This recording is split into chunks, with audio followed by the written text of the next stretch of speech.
Sure, Taco Bell, you brought back Mexican pizza, but he's wondering, where's the Bell Beefer? Adam Carolla. Yeah, get it on. Got to get it on. The church are going to mandate to get it on. Thanks for tuning in. Thanks for telling a friend.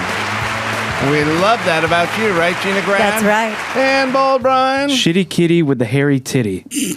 I think Giovanni got us a good, clean version of the Norm Macdonald Vandersloot. Nice. Oh, good. Jordan Vandersloot discussion. Joran. Yeah, Joran Vandersloot discussion from way Jordan back. minus the D. Right. Oh, yeah, I'm just reading it. No, it's a weird name. It's just Yeah. As is Vandersloot. Joran. Yeah, Joran. You're right. Chris is right. That's from 08. So we got that and a little tribute for him. Not Vandersloot. So Easter, got some hot Easter, a little belated hot Easter talk. Is he risen? I had, well, I'll tell you what hasn't risen, the hash browns. I had a situation where I said to the kids, Jesus Christ, I said to them like, I'm going to make you guys breakfast. What do you want for breakfast? Now, people do a thing with me where they go, oh, Adam, cooking, come on. I'm actually quite a decent cook because I'm mechanically based. I have pretty good skills, and I've been cooking for myself my entire fucking life. My mom didn't do a lot of cooking. My stepmom didn't. We didn't have supper time. I never had money to go out to a restaurant. Always had, roommates and was living off of $250 a week. And I would go out and make myself a pot of whatever, especially breakfast. Yeah, lots of breakfast. Dads slay breakfast. Breakfast barbecue. We got the two ends covered. I do pretty good at breakfast. So I said, what would you guys like for breakfast? And Sonny's like, well, I have some cashews. Oh, boy. First off, skipped a are you guys? Yeah. Breakfast, it's the best, And, hash browns, pancakes, omelets. Oh my God! I went to like the Sprouts, and I had the sausage patties that were fresh, from the deli section, from the meat. Oh, the sausage patty. So I said, "Look, we got to do better than that." Yeah. So my son said, "Well, I'd like an Italian sandwich." Okay, well, that's quite a leap, but okay. Better. Yeah, and breakfast sandwich? Preferably from, Fat Jim's right. up the street Gemelli's. or whatever. Right. Sure. I said, no, I'll do the Italian sandwich. And then I said to my daughter, what do you want? She's like, I don't know, eggs, whatever. I go, you want hash browns? Because that to me... Full stop. He waves his hand like Obi-Wan Kenobi. I'm in my car driving diet. So I'm thinking a lot about hash browns. I'm not consuming any of them, but I'm really like, I would like to make hash browns for you on behalf of me. You can be near it. I've ever wanted. You can. That's cool. with you? I'm getting good. I'm in the last days of the car driving diet. Wow. And the home stretch. I am sticking to it. Nice. So yes, I can make you hash browns. So the day before I'm heading out, I go, I'll stop at the Trader Joe's. I stop at the Trader Joe's. I look all over the place. I can't find the hash browns. Really? And I'm looking. Like frozen hash browns? Unless they've all been bought for Easter. Maybe. I'm looking for the sack. Yeah. Yeah. Of frozen, shredded. Shredded. Right. Not home fried. That's what I'm looking for. Yuck. And I can't find it. So I finally get some help.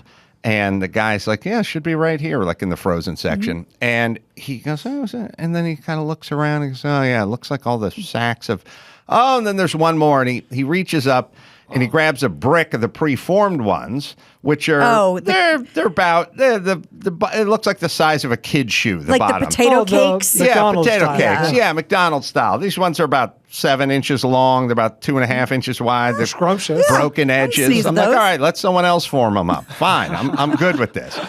So he goes, this is the last one. And I go, okay. I guess people like hash browns on Easter Sunday. Brunch, breakfast, yeah. So I get the last one. Buy some fruit, buy some berries to go along with that, and buy a carton of eggs just because I can't remember. I don't want to be caught without the eggs. Bring it all home, put it up in the Trader Joe's bag on the kitchen counter. Mm-hmm. I have a fleeting thought of Philly. Oh, shit. Oh. Phil gets into stuff, but Phil's, his stuff is he'll start with the animal protein. Right. You know, but it's and he'll get to avocados, but he'll stop at some point. My image of him is he'll eat it if it's left out, but if it's packaged, and it's raw, like and eggs it's frozen. Yeah, hash browns. It's not So giving I'm off the best scent. The only thing on this countertop is berries, eggs, and frozen hash browns, fully shrink wrapped packaged. I said, it's on the countertop, and it's in a Trader Joe's bag. And I'm like, I think we're good here. Oh, boy. And I walked to the office. And Easter was a success. Next story. End of discussion. And a great time was had by all. 15 minutes later, I come out there. The bag's down. The 2 eggs broken. The berries are strewn about. There's no hash browns. Always a bad sign. Oh, no. Because what he does is he does what any good gangbanger does, which is he rolls the elderly couple and then goes somewhere to count the money. You know what I mean? He doesn't do it at the crime scene. No, you know? he's not an idiot. He has a place in the living room Right. where he likes Second to concentrate. location. So I go over there and I find the completely spent package of hash browns, Holy crap. semi-frozen hash browns. Gross. He ate 8 of them. Just went through the whole, just They're frozen icy. hash browns. Ate them all. Appetizer. By the way, there's nothing. And then Sonny gets worried, like, is he going to be okay? I was like, look, there's nothing you can Google in, is it okay for my dog to eat, that ever comes out with anything Thumbs positive. up, boss. No, it's always, unless Ed McMahon shows up at your house with Alpo and feeds them each nugget by hand, everything else is dangerous. Yes. The dog's going to have a coma. Yes. You He could should be Google, seen by is it vet. safe for my dog to eat dog food? And be Right. like, the jury's out. Slow down. Yeah. There's not. So he's starting to get. He's not so much worried about Phil. He's worried that Phil's going to boot in his room one more time at 4 a.m. when he wakes up. That's fair. So there was that. Phil did not boot, which is good. So everyone had cashews for brunch? No, everyone had There were still 10 eggs. an Italian sandwich. That sounds great. Oh, that sounds really good. Italian breakfast. That's all they wanted. Did they do like pepperoncinis and that kind of thing? They just like. Did you get the nice oil, the deli oil? Yeah, this is my problem. I have what I think constitutes a good sandwich.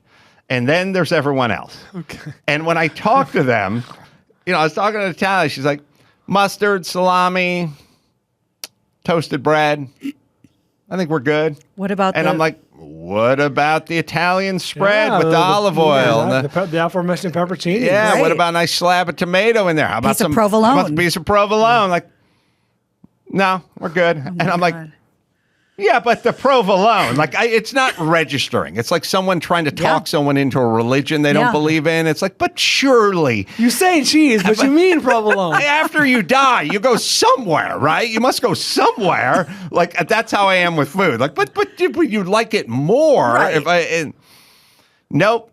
what a sandwich. Italian went, Sonny went cheeseless as well, but I did talk him into a tomato.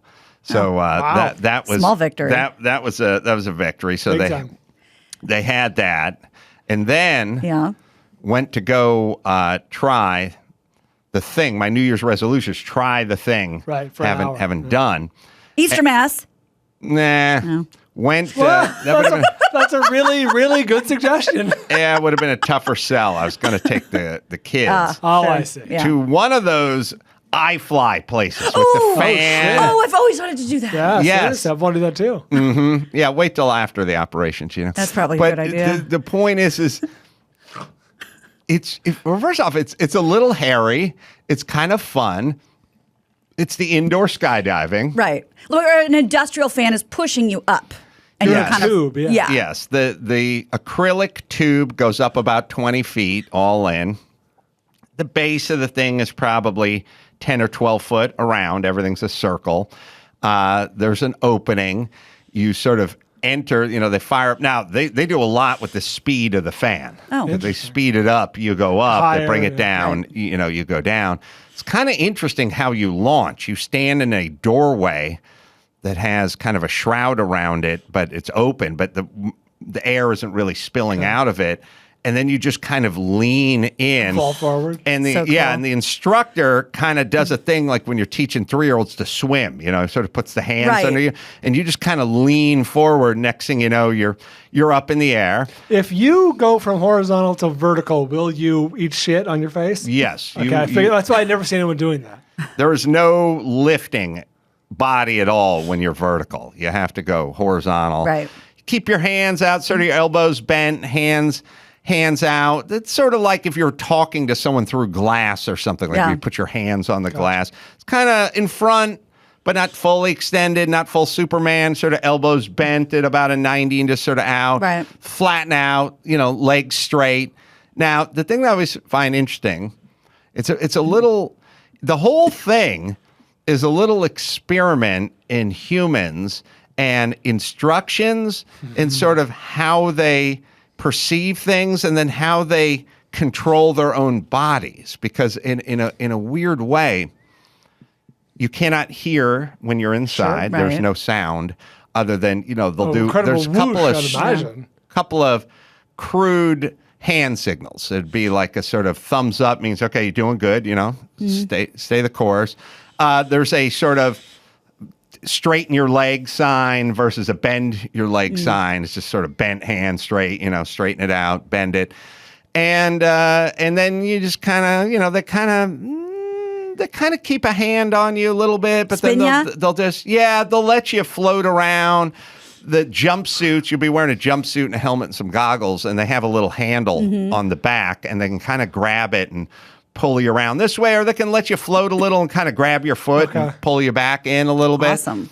I would never tell the turbine people how to do their job, but wouldn't it be more efficient to use a dry erase board or, God forbid, pre-printed cards with instructions rather than making these people, anyone, learn new hand signals within an hour? There's only like 3 of them. Maybe Still, there's 4. Yes, they do kind of outline them on the glass, actually. They're outlined, but it's not really... You don't really go there, but you kind of get the feel for it. And then they just kind of look at you and go hands out or, bend, and you're just kind of, okay. And it's a real dance. It's really, even in a weird way, more about the guy who's sitting at the control board and running the fan. Because that's the guy's got eyes on everybody, and you're going down, he's bringing it up. Wow. Now it's time to go for high flight. So they do it like, you do it by the minute, and it's not terribly expensive. It's a sort of, would have been a literal no-fly zone for our parents, but for us, it's not exorbitantly expensive. Did you buy the video package, and where is it? Sonny has it. I just gave him the card or whatever. Did Sonny do it? Yeah. Oh, wow. Sonny, Natalia had a headache. She didn't want to do it. It's hard to talk people into 700-mile-an-hour winds in their face when they go, I got a headache. Oh, come on, rub some dirt on it. So just me and Sonny went out to Universal Studios.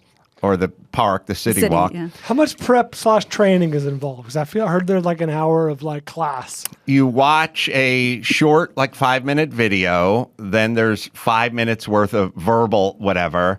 Then there's a get in your jumpsuits and here's your helmet. It's all very nicely orchestrated. And you're up. So it's about 15 minutes. There you go. And everyone does it a minute.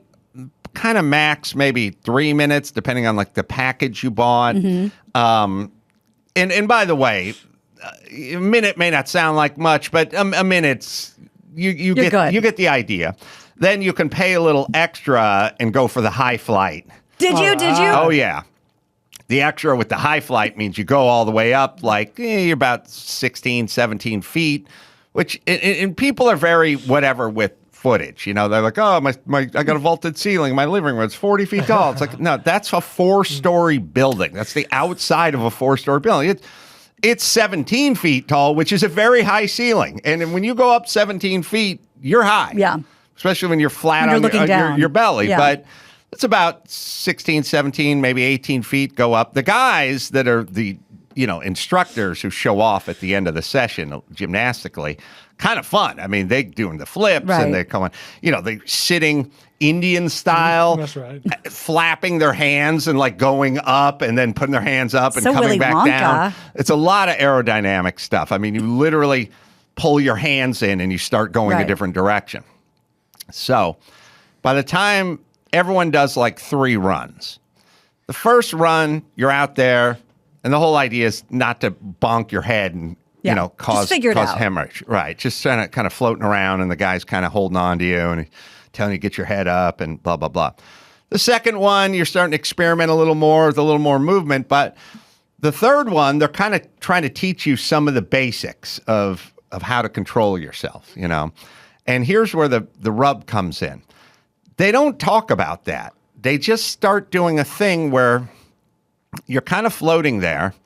And if you straighten your legs out, you will move forward in whatever position you're in. Okay. If you start to bend your back knees, you'll start to move backwards. You'll start to tilt. So your body will start to tilt down because you have less surface when you start to bend your knee and you start moving backwards. So at some point on the last run, the guy's kind of, bend, straighten, and you'll find I was finding myself controlling myself pretty clearly. It wasn't with a lot of skill, but I would bend my knees and I'd start moving backwards and I'd feel my feet hit the back of the thing. Then I'd straighten up and I'd start moving forward. And right before I got to the end, I'd start bending them in a little more and I'd start to move back. And I was just sort of feathering myself around.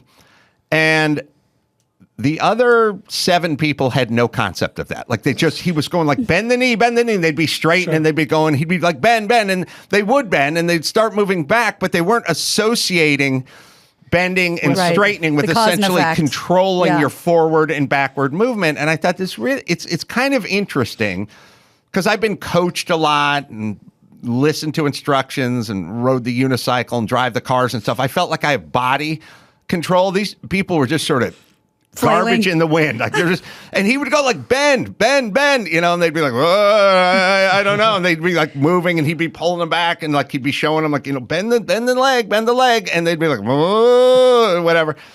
And it's a little insight into somebody's sort of conditions. Like I was saying to Dr. Drew earlier today when I was talking to him, I said, if I'm ever doing a job interview, I'm going to ask the person, you get a lot of headaches?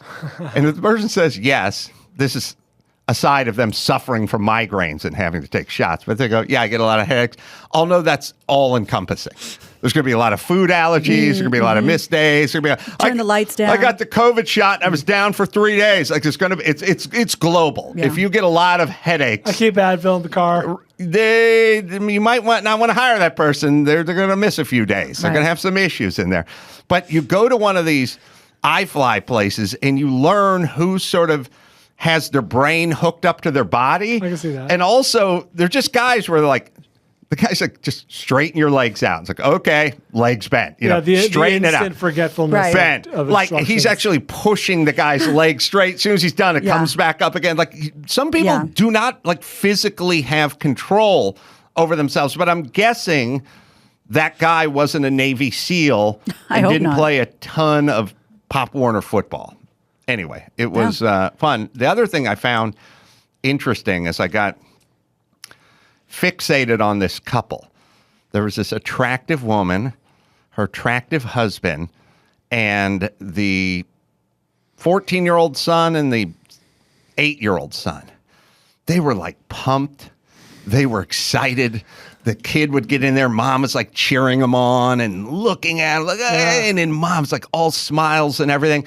And I just kept looking at her. I was like, this is the best fucking family in the world. This is the best couple in the world. Like, look at everyone is so whipped up. They're not arguing. No one's like, you should have put your hand with it. They were like, hey, and they were so. Tell him to straight. He knows. Yes, they were so happy and so supportive. And they're sitting on the bench next to us, and I just kept looking at them, and I was just studying them. Please tell me you approached them. Looking for a way to ruin the day. I was literally trying to figure out a way to go like, why are you guys so? Wasn't she so happy? She's so supportive. The other family in Mitchell's versus the Machines. Where's this coming from? It'd be like a fish asking a fish what water is. They don't know. They're just happy. Well, in the locker room when we were done, the guy came up to me. All right. and he said, Look, I give you some tips. the woman was funny. She was like one of those women that had good posture, and you could tell ran a lot on the beach. You know, one of those. I hate those people. It's like and happy, and a little bit older, but look very good for her age. And the guy said, Probably has a Peloton, a big window. Right. You and my wife, you guys did the Adam Carolla project. Oh. I said, What? What was that? There's a bunch of dudes at my dad's house, He said she was the hot linguistics coach. She was the tried to coach Ozzy? We tried to coach Ozzy to say my name. What are the odds? I did not crazy. know. Dude, when's the last time you thought about that? I never even thought about it. But I was like, oh, yeah. We sat out in the driveway, and you were trying to get Ozzy to move his mouth so he could just at least say Adam. Ow. So anyway, we had a little chat. What is Madam Billionario Meng? What does he say there? What is Madam Billionario Meng? What does Madam Billionario mean? What is Madam Billionario Meng? Like one bad man or something. He's talking about Iron Man. Tony Stark is one smart billionaire man. What is Madam Billionario Meng? Billionario man. Yeah. Jesus. What is Madam Billionario Meng? I'm so glad you had a wonderful Easter. I forewent the Passover Seders and Easter, but I did. That doesn't mean that there wasn't a little bunny sprinkling stuff around the neighborhood and on our porches. So I was dusted with a little Easter magic as well. In my neck of the woods, there were these baggies everywhere that had sand in them so they wouldn't blow away, with a note that said, every single aspect of the COVID agenda is Jewish. And then there's like 20 names listed, and it all says Jewish next to them, except for one. Some secretary, it says Shabbos Goy, which I liked, and it has says Gina Grad. That's right. It has it's a little Ziploc bag, like a sandwich baggie. bag. Is George Soros on there? A Star of David, a pentagram. Yeah. And so everybody got something for Easter. And a little ballast, right? It's not like there's weed or anything. No, in it's there. like sand to keep the baggie from blowing away. Wow. And those were everywhere. And then there was one about the Jew-run media. What is Madam Billionario Meng? Wow. So, yeah, everybody got visited by Holy the Easter crap. Bunny. Welcome to LA, everybody. Is your neighborhood fairly Jewish? There's plenty of synagogues around there, too. You need to go to a Jewish neighborhood. Otherwise, you're preaching to the choir. Yeah. I'd say your neighborhood's a little more Hispanic. No. It's very white and like Eastern European. Oh, really? I told you the Johns is very like Baltic now. Yeah, it's so funny that's where my European grandfather landed. He was ahead of his time. And that was a trendsetter. Patient zero. So yeah, we all get to go hunting for things on the street. Wow. What'd you do, Brian? Tess is that sweet. I didn't tell these guys, but you can find my Instagram. There's a great picture of Tess on there. She's in the sweet spot, man. She's 5.5. She wants all about eggs. Well, she usually wakes up about 7:15, 7:30. She's a good sleeper. 6:30, wide awake. Oh, boy. I think we gotta look for eggs. Yeah, give us a second, Tess. We gotta look for eggs. When did the Easter Bunny put out the eggs? The night before. Smart. She fell asleep hard the night before. So Easter Bunny, I stood guard over her room. Sure. God forbid she comes out. Christy planted. So we very much didn't want to give her candy or chocolate or whatever, because we're going to grandma's later that day. God knows there's going to be a lot of candy and chocolate. It's just, she doesn't need it. You know what I mean? Just doesn't need it. So we got temporary tattoos, Easter, temporary tattoos, eggs and such, and coins, dimes and nickels, because it's all about money these days. She's learned to count with money. Look at that. Oh, little so exciting. Beautiful little gown. I know. She picked it out herself.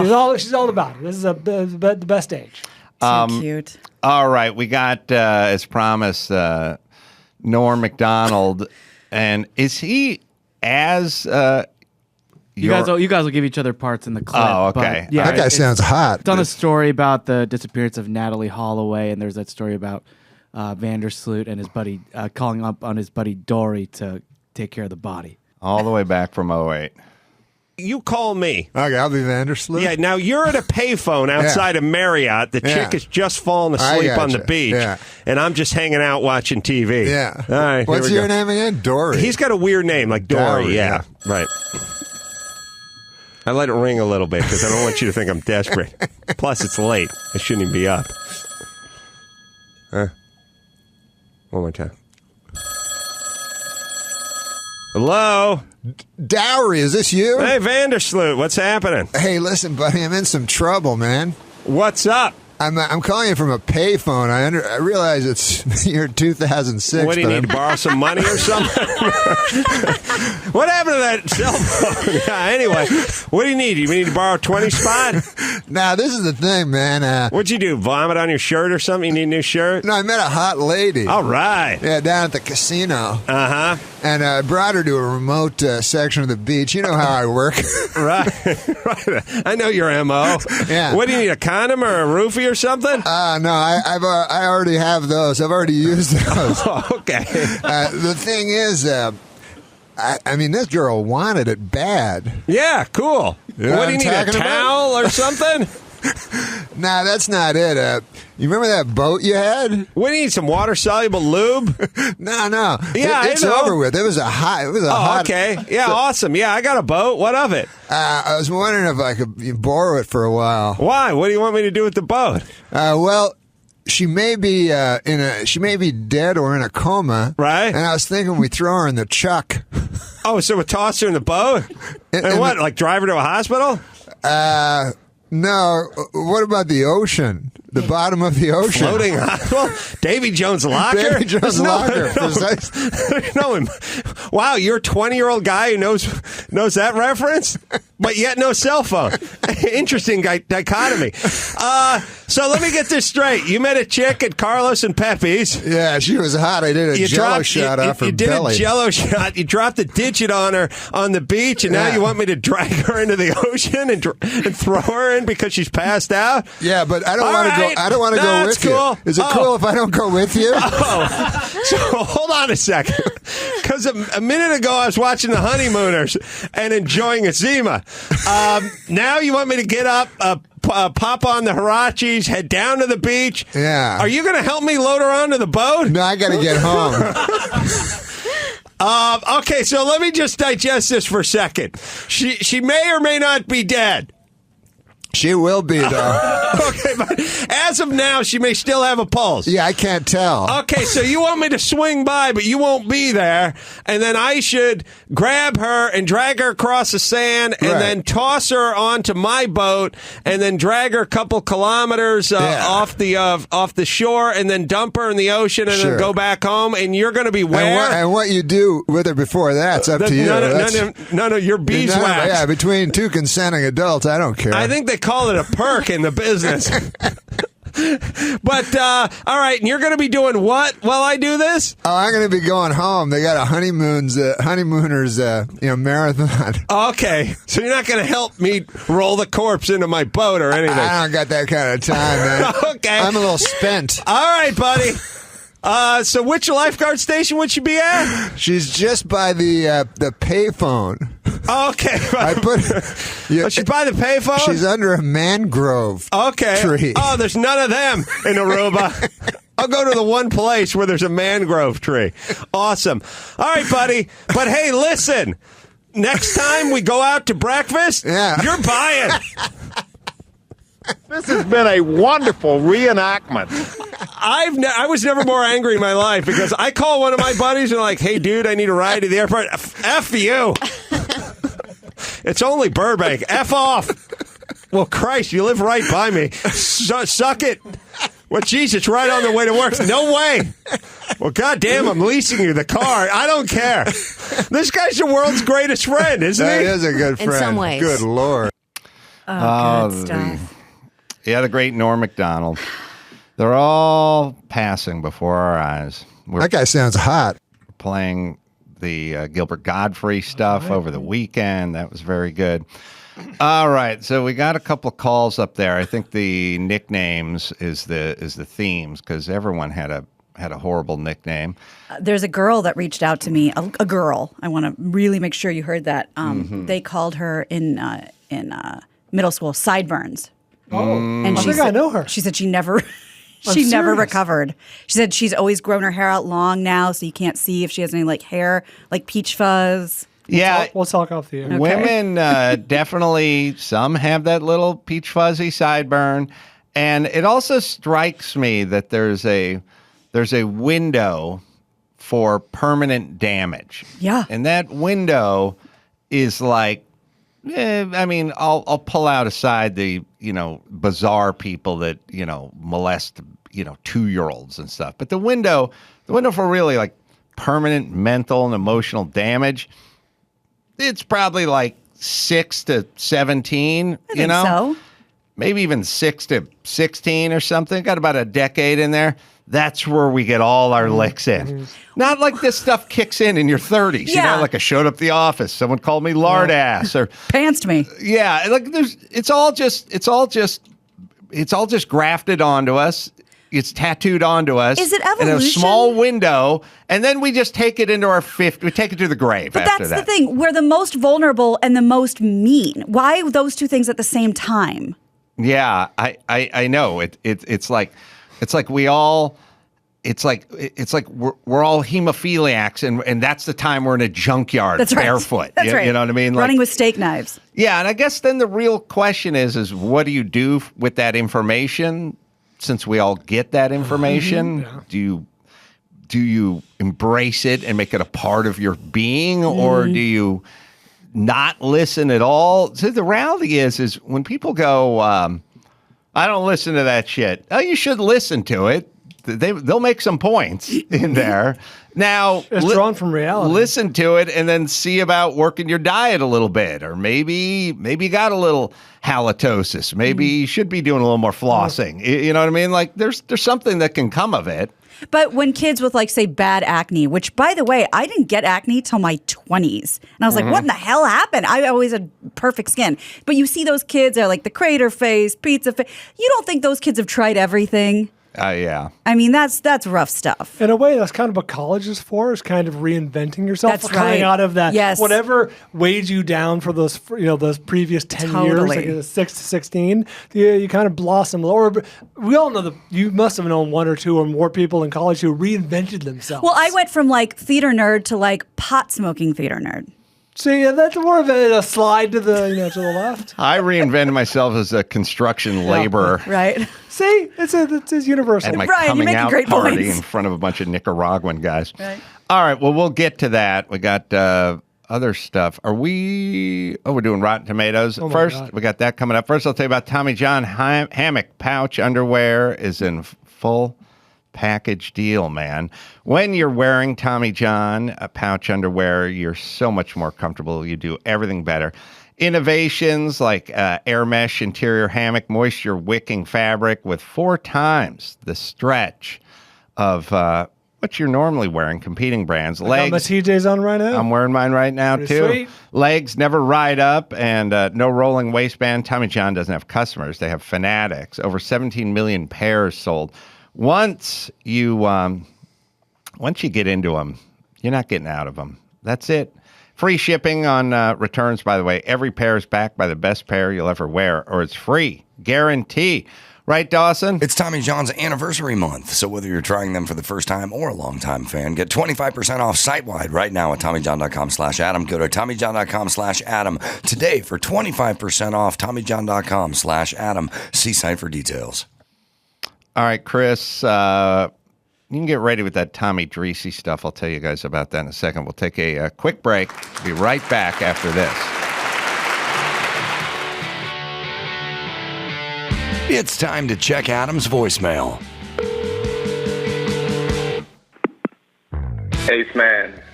So me and the wife and kids are going to my mom's house over Easter weekend. So I took your advice, and on the way in, we're going to stop in the city, and I booked her one of those hippy-dippy sound baths.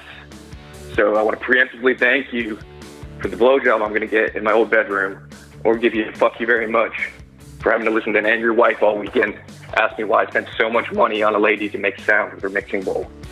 Thanks, bud. You can leave us a message at 888-634-1744. I'm telling you, it's going to be the most relaxed you've ever been in your life. I don't know if you guys have I don't have a long list of, great accomplishments my kids have performed, but I do in my head have the best nap I've ever taken. Oh yeah. And it's felt that way to me. I was driving with an old friend of mine, Robbie. We're going up the coast, and we stopped little past, I don't know, Leo Carrillo or something. We got to this place where it had a bunch of sand dunes and stuff, and it was like 5:30 in the afternoon. It was like during the summer, and there was this sand dune that was shaped like a recliner. Oh, that my like God. dipped down Hammock and went sand. up, and I just like put my towel down on it, just laid down on it. It was like the perfect amount of heat from the sun, Yeah. but cool ocean Yeah. breeze and some clouds rolling in, and I just laid back and I just passed out. And Amazing. that is the greatest nap I've ever taken in my life. Pretty I fucking love that good. you know, and you know when it feels so good, you're kind of aware of it the whole time. Mm-hmm. It's good stuff. All right, we got some nicknames. We also have now coming into the home stretch of my Trans Am race at Laguna Seca. And again, there's Trans Am 1, Trans Am 2, and Trans Am 3, and they're called different things, but it's basically the big open sort of class, the big boy, second to big boy, third to big boy. I'm in the first big boy, so I'm in the crazy big boy car, but I've never driven a professional car at Laguna Seca. I drive like old Datsun 510s and Paul Newman stuff, so I'm not really. Some of the stuff you move pretty fast in, but not that fast because it's just not as refined and not as dialed in and not as whatever. But I thought to myself, when I did my last race at Willow Springs, the guy who won the race was named Tomy Drissi, who's a really cool guy, and he races professionally in Trans Am. So I told Chris, let's just see what one lap looks like and basically sounds like in this car. He's driving the same car I'm driving. So you've got to turn up the sound. But you can see the speed down at the bottom and the RPMs as well. It'll take about a minute and 20 seconds.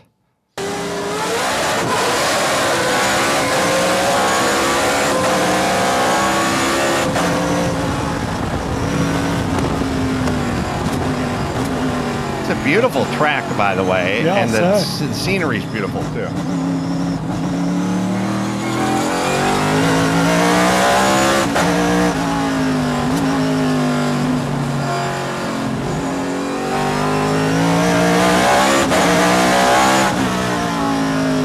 Pretty much staying above 100 the whole time, for the most part. Yeah. 130, 140. Got some dust. I think someone locked up a brake or something there.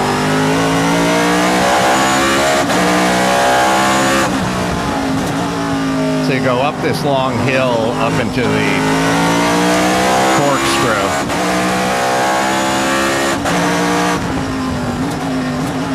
And I'll see what they get to coming down the straight. But the key is not the speed, but how slow you're going when you enter the straight. If you gas it around the corner, you'll spin out. If you wonder why they're off the gas on the corner. So you go around this hairpin, and you get down to 39 miles an hour.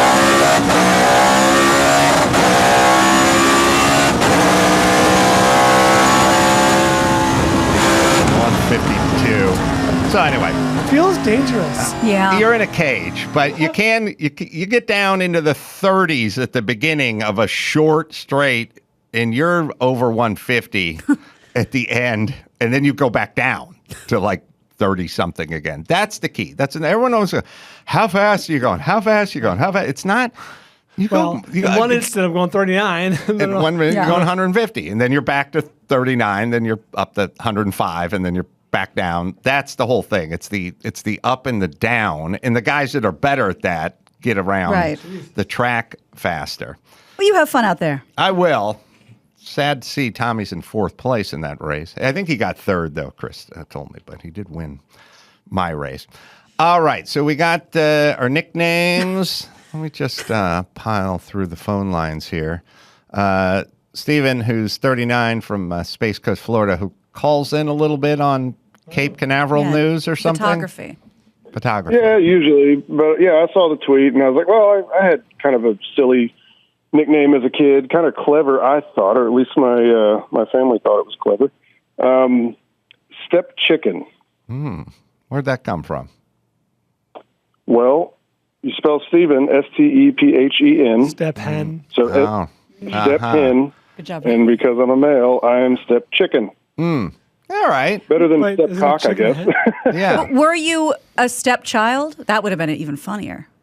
Well, I was at some point, but it wasn't my stepdad that gave me that or anything. It was actually my great uncle, my grandfather's brother. He actually called my dad that first, and then whenever I came along, I was given the same nickname. Listen, you're doing something right when you get a nickname, unless it's some of the stuff that people tweeted me about the chick's vagina smelling like spaghetti or something like Right. that. What? But oh yeah, Really I don't think it was intended to be embarrassing, so it didn't really go with the theme. But I thought it was clever, so I was like, that's a good enough reason to call in.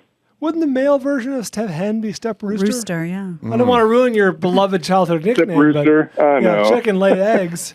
But chicken is more general. I think it sounds better than Step Rooster. Thanks, Stephen. You do have to understand that the next time, you're in the supermarket and the coupon's expired and the middle-aged woman's in front of you and she literally starts to break down and cry. It's not because of the coupons. It's because she was called spaghetti vagina, when she was 14. You know what I'm saying? Yeah. We have to have a little sympathy for those people. Jason Henderson. Oh, that didn't work. Hold on. Two's tough on this. There it is. You got him. Henderson, Jason from Henderson. That's me. You had a nickname? So I have two of them. One of them is the Hender Whore. Mm-hmm. Not bad. How'd you get that? I've had for 30 plus years. Wow. You were 13? Nice streak. Gave that to me after, based on my last name. You're not the son of Hender. You're the son of a whore. Oh, I'm seeing a theme Your here. mother's a whore joke. Mm-hmm. Right. Oh, so that doesn't have anything to do with Henderson? Is your last name Henderson? You're also from Henderson? Yes, exactly. Okay. Wow. Confusing, but okay. The Hender Whore, I like that. And also Gay J. Oh, basic. Simple, classic. Rhymes with J. Bullseye. Yeah. I am neither gay nor a whore. Or Jay, really. Yeah, that's the beauty.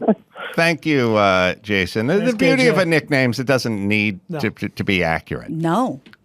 Rodney, although when they're dead nuts on. It's hurtful. It is. Rodney, 33, Oklahoma. Rodney. Bingham? His nickname says Chili Bowl. I need some explanations on these nicknames. Marshmallow. Wow, this says heavy set. And Fabio, ironically. Yeah, Flavio? Oh. Did the folks really get that right? When your first two are food-based. And it's a like bad jiggly sign. food-based. Let's see. Rodney. I'll try this one more time. Let's see. Hello, Rodney? All right. Well, fuck it. He told me that the third nickname was because he worked at a Mexican restaurant and he was white, so all the people would call him Fabio. Okay. Yeah. Nicknames not limited to the Anglo-Saxons. They're pretty much universal. Gordine Plus. Yeah. Bodily queso. All right. Should we gear up for a little Rotten Tomatoes game? Let's do it. So it's the day after Easter, and we hope everyone had a nice Sunday going to church, egg hunting with the kids, eating those disgusting bird-shaped marshmallow peeps. So this week, we decided to honor the rise of our Lord and Savior the only way we know how, by theming this week's Rotten Tomatoes game around movies with characters that rise from the dead. All right. First Thank up, God Matt Fondelier's gone. My domination can continue. First up, losing a pet is never easy, especially if it's hit by a truck on the highway right outside your house. Well, good thing there's an ancient burial ground in this movie that brings pets back to life. And apparently people, too, based on the Stephen King novel starring Jason Clarke, John Lithgow, and Amy Seimetz. Okay. The 2019 remake of Pet Sematary. Well, Pet that's Cemetery, interesting. the first one, was the first scary movie I ever saw in a theater, and I was traumatized. I think the first one's supposed to be pretty bad. I was also very it was young. very skinny.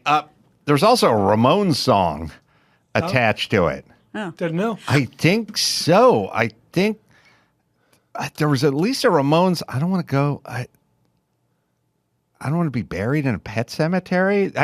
I'm pretty sure the Ramones I believe you. wrote a song for the movie. Yeah, they had two songs. Oh. Sheena is a punk rocker is in one of was the a hit. scenes, and then the song "Pet Cemetery." What year was the first one? Sheena as a punk rocker probably existed Punk before the rocker, movie. Yeah, that got played on K-Rock a lot. Yeah, I love that song, but I'll bet you that was Ramones' tune that they They licensed, yeah. But Pet Cemetery, I would be surprised if they had a song in What the are the odds? catalog. Especially if they spelled it the same way too, With a SEM. S-E, yeah. Huh. And now we have to find Yep, that song. King is a huge Ramones fan. Invited the band to his Bangor, Maine home when they played in New England. During the visit, he handed Dee Dee Ramone a copy of his Pet Cemetery novel, and the bassist retreated to the basement. 1 hour later, Dee Dee returned with the lyrics to Pet Cemetery. Shortly afterwards, drummer Marky Ramone said that Dee Dee's attitude that day showed that he could achieve his plans to leave the band and attempt a career at hip-hop music. Oh, boy. Yeah. It's not a great, Not getting great the song feeling it is. lyrically, but we can hear. I have Pet All Cemetery right, here. let's hear a second of it. All right, that's all I got. That's all I got for the Hot. first movie. All right, the second, the first. All right, so Don't you remember? It wasn't what like the sister had like spina bifida or spinal meningitis and was real freaky in the first one. I do. Here's Big what I know. ableist, Gina. When they reboot a movie, there's a nice drop off if the first one was beloved critically, but I don't know that the first one was beloved. Right, exactly. So for all we know, this could be one of those movies where the original was 37 and this one was a 44 or something. I feel like this is in the wake of It. Like, Yes. It had a big Resurgence. success. Yeah. Right. All right. You got John Lithgow. All right. I haven't heard of it. Is that John Lithgow? Okay. Yeah. Yeah. Not hearing it. Did you guys know this existed? Vaguely. Only from billboards. All right. We in? Yeah. Yep. I went 43. 44. 37. Wow. Pet Cemetery is rotten at 57%. Whoa. And the people have it at 33. Fascinating. The next film follows the life of a Detroit police officer who meets his violent end at the hands of a ruthless street gang. Fortunately for him, movie a rules. mega corporation that's taken over the city has other plans for his corpse, like turning it into a cybernetically enhanced super soldier that comes back to life Oh, no, not the remake. to serve up some righteous vengeance. Directed by Paul Verhoeven and starring Peter Weller from 1987. Time Cop. RoboCop. Sorry, RoboCop. Time Cop's a much better film.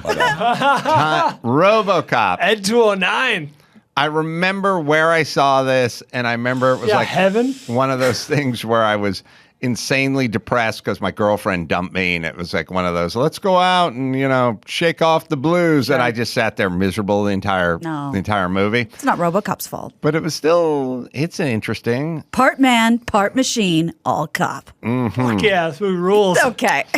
Now you have to see it at the right age. You probably I was clinically depressed and in my 20s, so I probably didn't enjoy it as much as young Bald Yeah, you missed the did cutoff. back in the Rules. day. But this movie was campy, but not bad camp. Like maybe critics like it camp. Let me tell you something. This movie objectively should be hovering around 90 because it's called RoboCop and it is what it is and it's all the futuristic, all shoot 'em up and violence. It's going to be lower than that. This movie is smart. It's funny. It's got those interstitial commercials. It's good stuff. Well, I went a little bit lower because hold of the on. name. You guys can lock it in. God, I have no idea. Okay. I did 73. 81. 70. RoboCop is certified fresh at 90%. This movie legitimately rules. And the people at 84. It's Wow. it's really good. Shit. The main character in our next film is actually very similar to Jesus, except he didn't gouge the elderly. Yeah. But he did rise from the dead. After being struck by a fatal curse, this courageous wizard uses a stone or something to come back and battle he who shall not be named. Based on the books by J.K. Rowling, starring Daniel Radcliffe, Emma Watson, Ralph Fiennes, and Alan Rickman from 2011. Harry Potter and the Deathly Hallows Part 2. So this is the first one, the sequel of the first one. This is the second part of the final film. Oh. Harry Potter and the Deathly Hallows. I've never seen a Harry Potter Spoiler movie. alert, he defeats Voldemort. What? I've never seen any of these. Oh, and by the way, it's Ray Fiennes. Yeah. It's not Ralph Fiennes, but it's Right. spelled Ralph. So my bad. Yeah. We did them autocorrect. Yeah. See, it all ends. Okay. This is like, I knew guys in high school, no one who hung around with me, but they're reading The Hobbit. you Yeah. know, and I was like, why? Right. What's going on? Are we out of porn? I'm going What to be happened? totally honest with you guys. I really didn't like this movie. I really disliked it. Okay. What does that say for everyone I was else? going to say that means nothing to me. I have no So far, I haven't seen any of these movies. clue. They stretched what was effectively just a battle over 4 hours in 2 movies. Oh, boy. And this is the second part. This is the final This is it. installment of this Harry Potter whole series. Did everyone turn on J.K. Rowling yet? No, Okay. not yet. Hold on. Talk about men being men, women being women. Where's that dingbat? Under a rock somewhere? All right. I have no idea other than Brian was trying to get me to go low, so I went 80. This is a fucking beloved movie that got the Lord of the Rings bump for the final installment of this epic series. I went 94. But I hate it. I don't like it. I don't like this movie. I hate all of you. I'm just looking at Brian. And all of these movies, 79. It's over 90 for sure. Harry Potter and the Deathly Hallows Part 2 is certified fresh at 96. Oh my God. I hated it so much. Wow. Well, it may have worked for Jesus, but as it turns out, coming back to life isn't always that great. After the wife of a scientist is fatally electrocuted, he makes a desperate attempt to bring her back by injecting her with a serum that, until now, has only worked on a dead dog. It has some unfortunate going on a killing spree side effects, though. Produced by Jason Blum, starring Olivia Wilde, Mark Duplass, Donald Glover, and Evan Peters from 2015, The Lazarus Effect. Weird. It's a Blumhouse movie. Never heard of it. Good cast. Know nothing about this. Heard of it, and that's all I got. Wait, is it some sort of a black comedy? I mean, the cast is. I think it's a pretty lends himself. straightforward horror film. I think. I've never I haven't seen seen it. any of these movies. All right. What a random one to be in this game. Yeah, it is rando. All right. Well, I'm behind, so I need to catch up here. Not heard of it. Doesn't mean it's bad. I don't know who the director is. You say Blum? Yeah, Blumhouse. That's a big. That's the producer, horror. I believe, though. Yeah. Uh-huh. Oh, well, yeah. I think. All right. I have no idea. So There's still one more movie after this. I'm going back. You got in? I'm going back to my top first vote. 43. 68. Blumhouse makes mostly good movies, as far as I know. 65. The Lazarus Effect is rotten at 16%. This is the worst game 22 ever. points. 24 Oh my points. God. Oh my 16. God. Our last film features an evil emperor that was most certainly dead the last time we saw him. Boo. However, he somehow comes back to life in order to spread the good word of the dark side. A polarizing end to the trilogy that nerds had such high hopes for. Directed by J.J. Abrams, starring Daisy Ridley, Adam Driver, and Oscar Isaac from 2019. Star Wars, The Rise of Skywalker. So disappointing. Not only that, but Andy does Palpatine for all the morning shows and stuff, and I've had to listen to that so many times because of this fakakta movie. Is Palpatine an alternative to coffee that folks who have trouble with caffeine can drink in the Palpatine, morning? It comes in the orange packet. Emperor Palpatine sounds like something you would dump in hot water if Yeah. you worked at a bad place after you microwaved your mug. It also kind of sounds like a heart medication. Yeah, I don't know anything about this. I don't know. I don't even know if there's certain things in society like duct tape in vans where they've actually caused more harm than good at a certain point now. There more people have been abducted in vans with duct tape than actually have done HVAC repair. Zip ties. Way more damage. We're getting there. Although now cops started implementing them. Oh, yeah. So My now point exactly. they're moving. No, they're moving back toward the light. But Star Wars movies. Are there more bad than good? How many are there? At this point? At this point, there's Like a still more dozen? good than bad, but this was a ignominious note to go out on. This is the final of the 9-film Skywalker trilogy or trilogies, and Well, it's a close-ish game, and the question is did they punish this one, or did they go, man, not as strong as some other offerings? Or Not do they good feel enough." the need to boost it up because this is it? We got the chick in the lead. it That does could have get a little bit of woke points going for it. couple of woke points. A lot of it's very diverse for a Star Wars movie. They've been criticized early on being very white. And like a nice nerd spoiler at the end, like a nice nerd gift. I guess. Did you see it, Gina? I have seen this one. Okay. But I don't- All you've seen I've it. seen a couple of times. Yeah. It disappoints every time. All right, I have no idea. Gina, you're a little more transparent than Brian. Did you not like it? It doesn't matter because I don't know anything about Star Wars. I was just forced to watch the movie. All right. I can't help you. All right. Is everyone locked in? Yeah, I can't even help myself on this one. I went rotten at 39. Oh no, it's not that bad, but it's disappointing. This got a lot of bonus points for being beloved series, but I went 70, which is generous. Generous. I went with Brian's theory that it got a lot of extra points. So I said, we're all over the board. 89. Well, I'd be shocked. Star Wars: The Rise of Skywalker is rotten. At 52%. Oh, shit. Well, good night. I don't even think I made the podium out of 3 people. Gina Grad. That's how bad you were. Yeah. I want to say congratulations. I You did wouldn't. make the podium, Oh, good. although you nearly doubled everyone else's score. Yeah, this was not good. Congratulations for the big 143. Adam Carolla also on the podium. 143. Move on. Is that Keep mathematically possible? talking. 143. Just How keep many talking. movies did we do this time? Fuck you guys. 143. Did Gina guess 200 for one of them? Hey, Chris. That Pet Cemetery song. Yeah, I actually liked it. I thought it was A good. little bit of a foot tapper there. It totally is. All right, just putting that out there. Keep in mind. Go ahead. Adam Carolla coming in with a strong score of 87, but was it strong enough to fight the dark side of the bald one? Bald Brian. What was Adam's score? Sorry. 87. See, no one should be happy about this. No. I mean, I'll be happy I win, but Right. no one should be happy. Of course, you would be happy if you win. We'll see if you're happy or not. Guess what?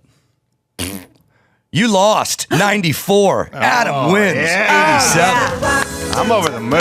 I feel good that everybody fucking whiffed this. Total vindication. Ugly. Came in hard from behind at the end by lowballing. That's it. This is humiliating. All right, let me tell you about JB Weld, world's strongest bond. The brands DIYers and pros have trusted for over 50 years. You can use their epoxies. You can use their super glues. They got putty sticks, projects big and small, practically any surface. Metal, wood, plastics, glass, ceramics. It's all good with JB Weld. Keep it in your kitchen drawer, toolbox, or with your crafts, also in your garage. They just dropped off a big box here. I use this stuff frequently, and it's good. It's good, the different adhesive for the different application. Also, they're the proud owner of Herculiner, the original DIY truck bed liner. So if you're looking for the world's strongest truck bed liner, Herculiner, well, they got you covered. JB Weld, use it. And by the way, let's not fill the landfill with everything just because the handle busted off or the arm came off on the sunglasses or something. Fix it with JB Weld. Available at jbweld.com, Home Depot, Lowe's, Walmart, AutoZone, Advanced Auto Part, O'Reilly, Amazon, Michaels, and more, and proudly made in the U.S. of A. Comedian Brent Morin in studio next. Good to see you, Brent Morin. Yeah, I never really thought about that. It used to be about getting drunk and then drunk driving or going out and doing something stupid, or there'd be a lot of like, don't go to your girlfriend's house, your ex-girlfriend, your buzz. And so now you do a lot of damage just alone with the phone. Just alone with the phone. And now, especially with that was a while ago. That's hilarious to see. I think I've aged. But now you get the apps, though, that like food apps, too. Like the amount of money I spend on Amazon or food Shit now. just shows up. Yeah, and now it's just instead of drunk dialing, I'm older now, so like it's like I Zillow, or like Redfin, and I go, I could live in Maine. Yeah. Like maybe I'll write the great novel. Yeah, I don't say I got kids, so I don't need to send out for food. They're like constantly shepherding and packing food into the house, and then my whole thing is I'm like a UPS distribution hub. I'm like, hey, those dumplings are gonna go bad. You got to eat those dumplings, and then you got to eat. My whole plan is to not have shit I spent money on end up in the garbage. Yeah. I have that. I can't waste. You know, I think years of growing up with my Italian mother saying you don't waste. So I have so many leftovers sometimes. But here's we live in an interesting culture, which is I'm a non-waste person to the point when several months ago when my house was TP'd by the neighborhood kids, I went out and collected the toilet paper, balled it all up, carried it into my office and went into the bathroom and just stuffed it all in the drawer and lived off the drawer of toilet paper, which is within reach of the toilet for the next 9 months or so. A couple of pine needles in there. But yeah, right, thank you for this offering, neighborhood kids. Yeah. Except he's in a walking yacht and surrounded by millionaires. That's right. But now, so here's what I'm saying. We all go, when the person goes, oh, I recycle religiously. We're like, oh, I applaud you, And when people talk about, cleaning up the ocean with the plastic island and all and that stuff, we applaud it. But then when you start talking about like other aspects of it, like I don't want to throw away food, like take the cheese and just cut the moss off it and use the rest of the cheese. Like, oh, gross. It's like, well, we're chucking stuff or you're not chucking stuff that took a lot of energy. So we have this very delicate dance with it. It's applauded or they look down their nose at you. Well, you're totally right, because one of the new campaigns, which was very controversial, is from environmentalists is don't recycle.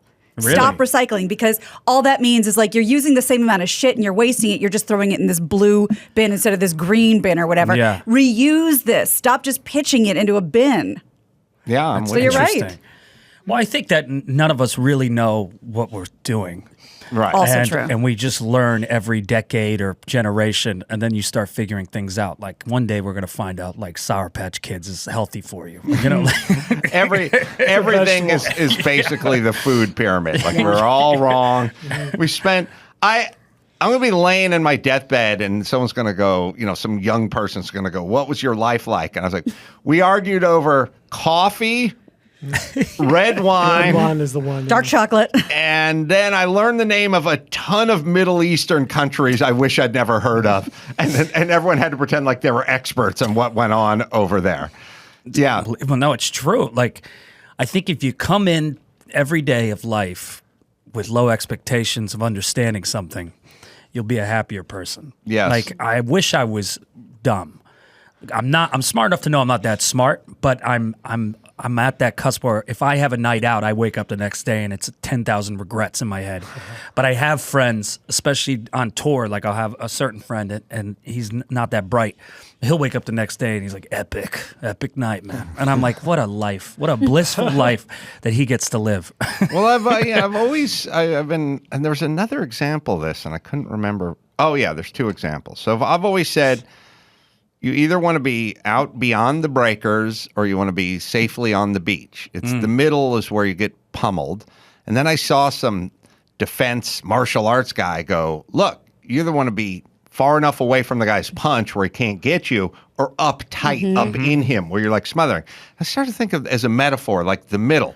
You either want to be dumb, like the happiest creature on the planet's my dog Phil. Yeah. He just lays by a bathroom door all day and he's fucking happy as shit. And then demolishes hash browns. Yeah, all I have to do is walk in and go, where's Sonny? And he goes, his tail starts smacking around. He gets up, starts lumbering around. Or you can be Elon Musk. Yeah. Those are your choices. Fucking brilliant, whatever, billionaire, fucking with everybody on the planet. It's the middle. It's the middle where it's like, you're smart, but not really smart enough to get any traction. Like, you're not smart enough to come up with your own app or company or make any money. Millonario, man. Yes.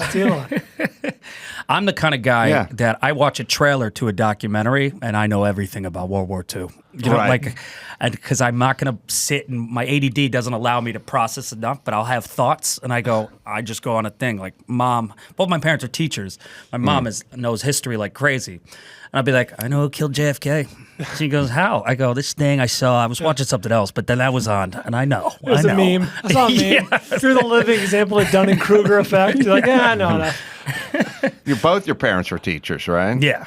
And then is your brother a concert pianist and the other's a doctor? Yeah. So you're like a disappointment. No, right? that's why I said I'm smart enough to know I'm not that smart. I'm sandwiched with smart people, but this is all I want with a kid. I want an average kid. I was average. I was Corey Matthews, Boy Meets World. It's perfect. Like if I thought we had a snow day and we didn't have a snow day, I took a snow day. You know, like you don't get my hopes up. I didn't have the pressure my little brother had or older brother had. Oh, yeah. Because a C was a celebration in my house for me. For That's you. what it stands for, yeah. I got a CD from Sam Goody for that. You know, Right. like he passed. My God, he made it. Yeah, I'm the same way. I never got that. The worst discussion, whether it's faculty or parents, is how you're not living up to your potential. Right. Nobody saw any potential in me, Yeah. so I Yeah. dodged that bullet. No, this is blissful to them. Yeah. Yeah. Did anyone get the not living up to their potential discussion? Constantly. Oh, really? All the time. I was put on homework plans, you know what I mean? Like, I had to have Same. the homework checked Yep. off. Got a study table, which was if you forgot your homework, fucked it up, didn't bring it in, whatever, you had to stay late and like do it. Oh, yeah, lots of discussions with the parents. That's where I learned the word underachiever. Yeah, in sixth grade. It's a Sixth compliment. grade? Sixth grade, I was told that. It's a compliment. Underachiever. Because- they're because- saying you're intelligent. You're I think. essentially you're Cam Newton. It's like Right. this guy's got all the gifts in the world, but he just doesn't work as hard as Brady. You know what I Right. mean? But wouldn't you rather be all the gifts in the world versus me? You do make a good point. The unrealized potential, but potential for potential. Right. Well, That's I a glass half full. Way. I was wearing a Simpsons shirt because I took my brother's Simpsons shirt because we love it. And it was Bart Simpson saying underachiever and proud of it, man. And I Right. didn't know what that meant. And my teacher's like, oh, you probably picked that for a reason. You're just like Bart Oh, my Simpson. God. I didn't get, thank you very much, because I still hadn't figured out what the word underachiever means. But yeah. It was a devastating day when you did. It's a horrible teacher. To just walk up to a child like, Yeah. I know you love that cartoon, but I'm going to ruin it for you. That's You're right. an underachiever, and your family hates you. Thank you, 80s. I was talking about this with Dr. Drew earlier today, speaking of parents, because Dr. Drew was pretty nice to his mom via the microphone while she was alive. And but with each year It's all come passes back. after her death, he Gets a gets little looser. and so now he's like, that bitch hated me. She hated me. Really? Well, I was kind of thinking about this, and I had this weird thought. We can all think maybe this little moments in time you had with your parents, those little snapshots of you're driving and they say something to you, and you're 7 or whatever, and it just sticks. But the thought I was exploring was, I was about 7, and I acted out a lot. And I think my mom probably read an article or something that said, like, it was all part of this weird early 70s, like, self-esteem movement and stuff. And it was a lot of like, don't say you don't like your kids. So don't be negative. Don't be negative. So my mom said, revolutionary. we'll bring it into the present at some point. But my mom said, it's not that I don't like you. I don't like the things that you do. Yeah. And then I just That said, was progressive for the era. Yeah. I said, I am what I do. Oh, That's look who at I you. am. And I was starting to think about it today. It's like, I love car racing. My mom doesn't like car racing. I love building. My mom likes building. I like football. My family hated football. I like boxing. They didn't like boxing. All sports, you can just, You know, they vote for Gavin Newsom. I vote for a plastic owl that runs against Gavin Newsom, whoever they put up. And then I realized, but how much can you like a person when you don't like everything that they do? Yeah. Yeah. Oh, How can you like them that much? You guys know anybody where you don't like anything they do, but somehow you still somehow there's works. great love there? It's very rare. I guess unconditional, you know? I mean, I'm just trying to be positive. would give here. It up- doesn't seem like she likes you that much. You would give up 10% of them being give 10% of them being interested in some shit that you're interested in Yeah. versus a universal sort of look. Unconditional love is like Michael Jackson. Like, I love all the children of the world. Really? I'm hungry, dude. What's this come down to? You love everybody? Universal? Like, you just make this proclamation. It doesn't, there's no rubber meets the road on the big universal. Well, he tried. Yeah. He tried to get to him. Do you guys remember your parents saying anything, any snapshots, any moments? Well, yeah. I mean, I was definitely like with my dad all the time. The same. Like, both my brothers were mama's boys. I was daddy's kid. Like, I'd play baseball and basketball. I was big into that. My brother was a figure skater. The other one's in the arts. So it wasn't really, I was the one playing catch outside. But my mom is the reason I'm funny. Like, she's the one who, like, goes through my scripts. Or, like, if I say, hey, I got this idea for a bit. Punch it up. Yeah. And also with my dyslexia, it's good for grammar checks, to have an English teacher. But she'll say, like, you said titties on page 4. It takes away from the joke titties on page 9. And I go, okay, so she gets it. Wow, good copy editor.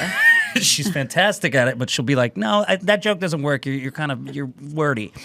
But there are so many things where I'm like, I don't think she cares about, any of the sports that I'm watching with Dad. Like, we have to hide and watch, something or play catch. And I never thought about it because I'm kind of like, because I'm the average student kid, I was more of as my little brother, who's an elegantly gay man, always says, he goes, you are so squishy. That's what he The figure skating brother's gay? Oh, shocker. What? And he's an intense alpha. And he's always like, if I'm crying at a movie, he goes, squishy. Oh, I love that. So squishy. Alpha gay. Made up movie. But yeah, that's like he's starting to like sports, but it's like there is a disconnect in certain realms where it's like with my mom, I'm trying to relate on certain things that don't really relate, and I'm thinking like, oh yeah, like obviously you're closer there, and I didn't know that my brothers felt that with my dad because I was like, oh, he's the greatest man in the world. They're like, really, to you? Yeah. Yeah. Well, I think the key, and we talk about this all the time when people go, I don't like this doc or I don't like those docs or whatever. It's like. There's two components for like whether it's cage fighting or baking. Yeah. There's a kind of mechanical component to both of them that you could dig into and find some interest in technique or versus something. I just don't like. Yeah. It's not my thing. Strategy. Not my thing, which I would argue that you can kind of find a zen in most activities, and then there's always information there's always some weird tip whenever you talk to someone about baking, about don't mix hot water into it. That activates the yeast. You got to use cold water. Like I love all that shit. Yeah. You know what's funny about that? In my house, there's a lot of sports watching and there's a lot of video game playing with having a 6-year-old there. And I tell them, I'm like, just treat me like a cat. Like I want to be in the same room with happy people doing something that they love. Yeah. I don't really want to participate. I don't really want to play Super Mario, but I like being in the room with you guys while you're doing something that makes you happy. My mom was the exact same way. Like it was me, my dad, my brother, and my mom. And us three, the men, were obsessed with sports. Sports all the time, baseball, basketball, whatever. And we'd constantly watch it. My mom would be there annoyed, but also just wanted to be around the family. She's like, can we watch something without a ball? No, Mom, we can't. Okay, right back to whatever. So she at least wanted to be around. I'm the same way. And they're like, why? And I actually said this to my stepson the other day because they're super into everything Super Mario Brothers. I put it in my vows that I'd always watch him play Super Mario Brothers, and I wasn't kidding. So he's, I'm working because I'm doing news prep, and I'm sitting next to him with my laptop, and he's playing Paper Mario Origami King, whatever the hell that is. Shout out to Mario keeping it alive since I was a kid. What show you prepping for? Not this one. There you. Do you know it takes me sometimes 2 hours? This loose cluster of vague ideas you stumble in with? Are you kidding? This is every day. I'm just busting boobs. Soon enough. So I don't even know what a chop is, but I do know what a boob is. So I'm doing. What is a chop? Do women even have chops? We don't know. I don't even know what chop is. A bust and chop. Literally 2 days ago, threatened to bust Christy in the chops. Really? Yeah, jokingly. Yeah. And that would never happen. She's far stronger than I am. Still got to find a chop. Yeah, chops are chops. Okay, now we know. Oh, so, chops. Yeah, so bust you the chops. a 6-year-old loves when you watch everything. You know this, Brian. That's true. Watch this, like doing something that wastes everybody's time, like a spin kick that sucks. Half a handstand. Right. So he's like, but watch this move. And I finally just stopped looking up. And he goes, well, why aren't you watching? Don't you care about it? And in all honesty, I said, no, I don't. I care about you, which is why I'm sitting here, but I don't care about that. And the look on his face, the utter confusion that an adult wasn't pretending to be super into it, but like, I like to think respected the honesty. I think it will help later. For sure. And I said, I don't care about tears Super on the pillow Mario right Brothers, now. but I care about you. Yeah. Right. My mom had one sports reference and one only. Again, back in the 80s, all you get, watching baseball, you had the local team, which was the Giants. I grew up in the Bay Area. And you had the Braves, because the Braves were on TBS. They're nationally televised. And so the Braves games were Giants games. All we had, or A's games, I guess. And then she was delighted that Fred McGriff was the crime dog. Oh, McGruff. really? Yes. Every time Fred McGriff came, crime dog. I was like, yes, Mom, that's Fred funny. McGriff, the crime Oh, dog. That's McGriff funny. and McGruff. I like right, that. Take a McGriff the bite out of crime crime. It also strikes me that To this day. we spent the beginning part of, like when I was a kid, all the conversation was about trying to get kids into the house. There's a lot of moms going, you gotta, come on, Mom, one more game of 3 flies up. No, come on, the casserole's getting cold. Yep. Like a lot of wrestling with the kids. Back in. Now it's this epic battle to shove them out of the house because they got too much good shit and flat panel TVs and YouPorn and whatever else. Like, go beat off in a field, would you, son? Yeah. How does kids today, how do not all kids have straight A's? Because I remember even when I was in high school, like it was right when like a Google translator happened. So for Spanish class, the whole essay I'd write in English and then translate it. And of course, it would be wrong. And then she'd make me read a word I couldn't pronounce. And I said, I'm better writer than speaker. And then it was just on my desk in the hall. But now I'm like, there's no way you can't cheat. All you got to do is just... Not even cheat. The answer's there. Remember, you're a little younger than me, Brent. Do you remember going like to the library and looking up like microfiche for fucking reports? And it's like, oh, it's all there now in your hands. Just got to go find it. Or you just got to go, Siri, fine. Yeah. Tell me everything there is to know about the American Revolution. Well, I guess in a world where everyone is on a sort of even footing as long as they have a cell phone or smartphone, then you would want to hire the person that was best at getting the information the fastest and is sort of disseminating it. Because there's still a lot of wiggle room with the computer in terms of who gets what from where and how it's disseminated. So I think since everybody has the same tool, you're now going to hire the people that can work the tool the best. I think that's the new world order. Yeah, the evolution of technology, I guess, right? So but also I don't. It's weird that I don't think people want to work like we used to. Our version of work, or planning on working, or working somewhere, or whatever that work thing looks different. They want to be bosses. They want to be their own thing type.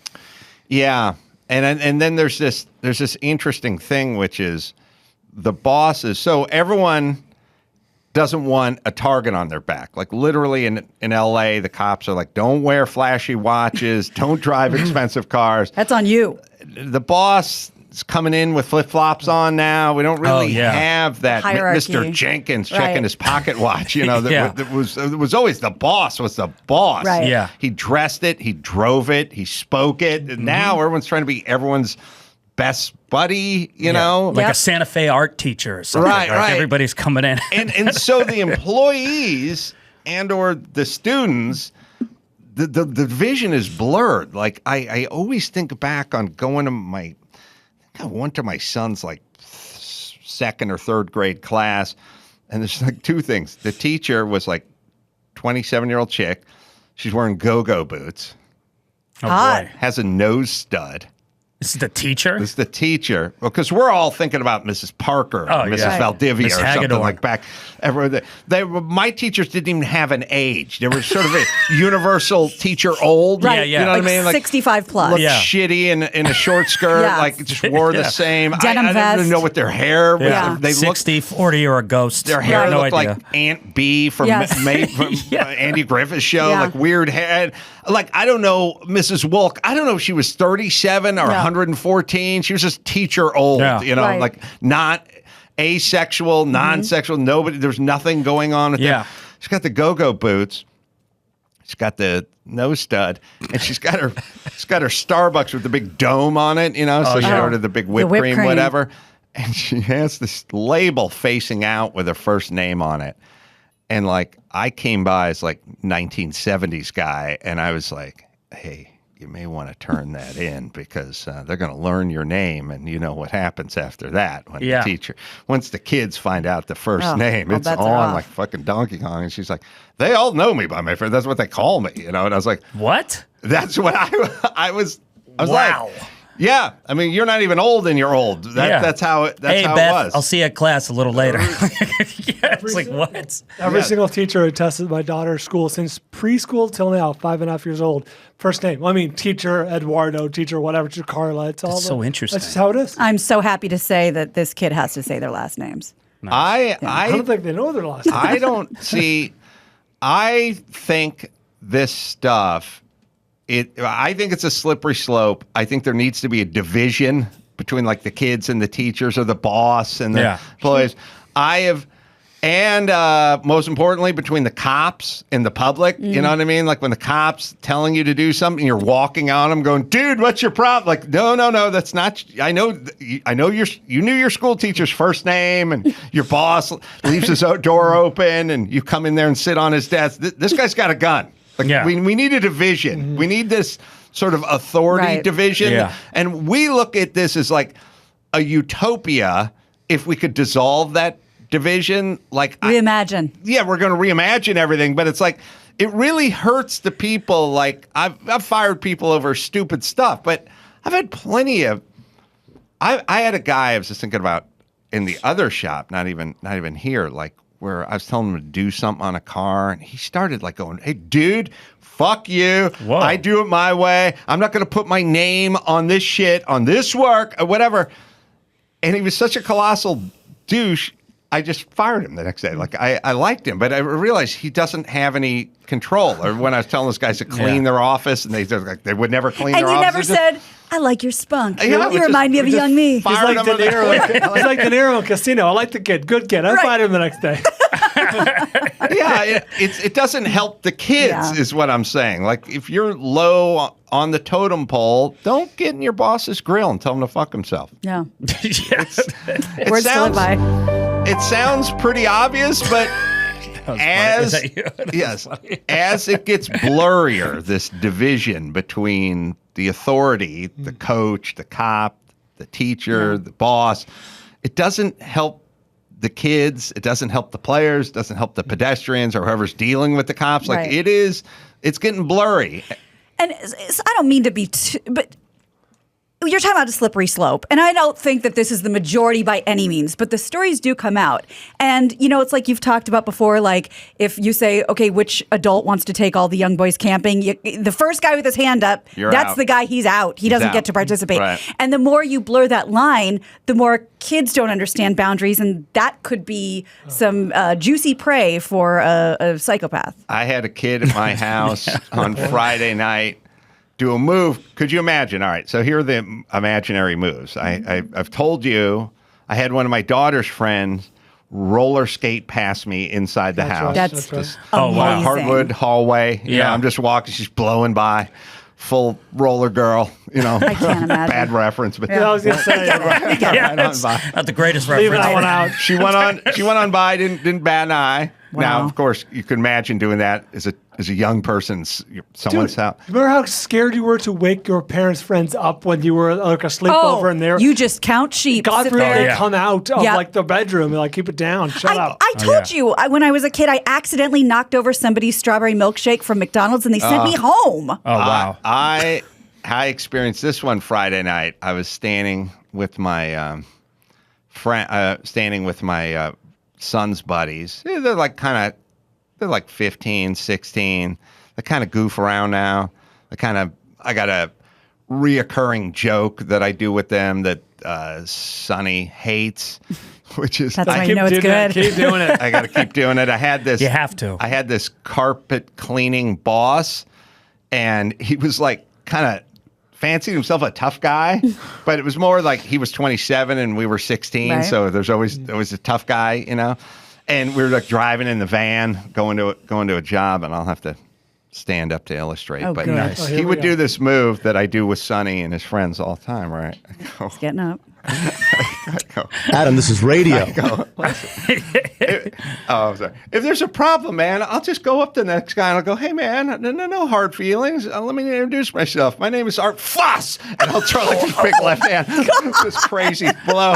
And Sonny goes, shut up. But anytime I see him, I just walk up to him and go, hey, man, I don't want any trouble. I'm not here to cause any problems. My name is Art Fuss. God. I think Art did it with an elbow. That's so dumb. That was his move. Yeah, right. It was like, we're all supposed to be super impressed by how badass Art was because he would do. I'll throw an elbow. I give a fuck. The YouTube. It's on our YouTube page. Well, this show is going to be on our YouTube page. Okay. You can see Adam doing it. Yeah. So he hates it. All the other guys are primed now because I come staggering into my bathrobe. Yeah. Hey, what's going on? Let me tell you. If there's any problems, I'm cool-headed. And then I go to my Art Fuss move. Yeah. But here's what a kid does. Now tell me what you think of this. They're all running around. Two of them decide to help themselves to the sauna. Whoa! First off, that could you imagine going into Mr. 15, Vendig? 16? Yeah, just going into Mr. Vendig's house and going, I'm going to fire up the sauna. Take my shirt off. We had one rich friend. My dad had one rich friend, Jim Young. He was an electrician. He owned the shop, and he had a sauna in his downstairs. He was rich, and I fantasized about what it might be like. Never once asked to use it, but I constantly asked. There's not even that. They're in He was there. a family friend. I could have, but the point is, Can you get us some cucumber water? All you do is fantasize. They went and fired it up. Wow. Then was Sonny there? Was Sonny participating? Yeah, and he didn't go in the sauna. They went in without him. Yes. They had their shirts off and wearing sweatpants. So anyway, They have secrets. one of the kids, but that wasn't even the thing. One of the kids was walking around. So while I was just standing there, they're all shooting pool.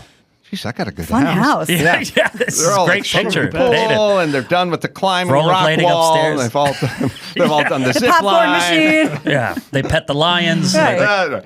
So they're done with the bouncy castle. So I'm standing there doing my Art Fuss thing, and one of the kids who's wearing socks, but they're dirty because he's been sort of running around in socks, does a move in front of me where he broad jumps up over the back of the sofa and then lands on the sofa in his socks, and then is just talking to me while he's standing on the couch. Standing on the couch, having a discussion with me.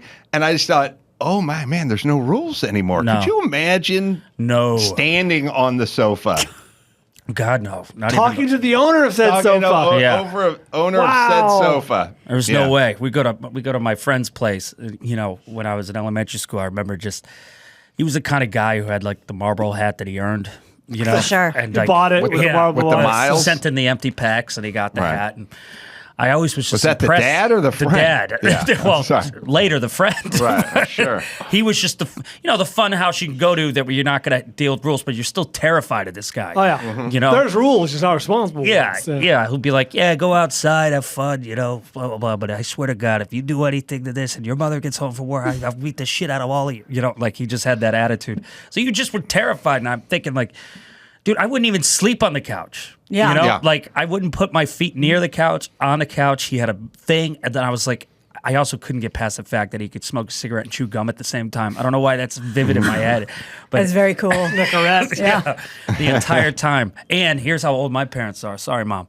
My mom was his teacher. So that's how. Oh, wow. Even though we were the same age, like that's how young he had. Wow. So But I was terrified. There I was were like, 70 rules just about cars, just about what you could do Oh, near in the car, their car. yeah. Like, what the fuck are you doing? We're throwing the baseball, not near the fucking Pontiac. Yeah. Get down the street. Anything that was near, Yeah. you couldn't even do Yeah. activities near other shit, Nope. even if you're outside of the house. 10,000 rules about the pool. About eating. Yeah. I mean, Oh, not sure. that we had If a you pool, had a but someone pool. had a pool. It's like you'll get cramps. There's Right. no glass, Don't no running. use the inside towels. Yeah, inside Yeah. towels, outside towels. Like, well, it was one big fucking rule that amounted to nothing. Maybe they're smarter than we are because they realize it doesn't amount to jack shit. But have you ever had the impulse, at least? Have you ever had to stop yourself and be like, what the fuck are you doing? Like to one of the kids, or you're just super cool about it? Because you obviously know that it's weird. yeah.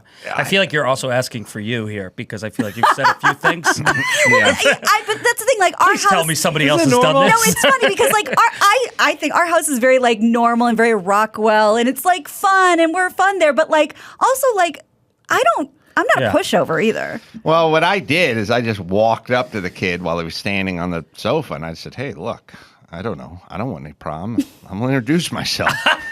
My name is Art Fuss." Fucking right in his Adam's apple. Dad, you have to stop punching my friends at the Adam's apple. That's a lesson you don't learn twice.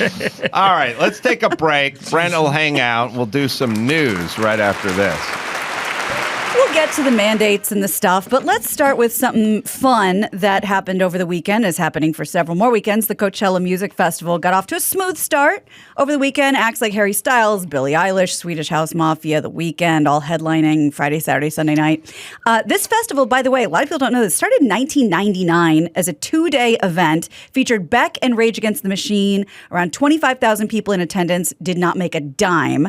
Now it's a 6-day festival, draws almost 1 million people, and they started hitting the $100 million profit mark in 2017. Wow. Back in my day when we used to go.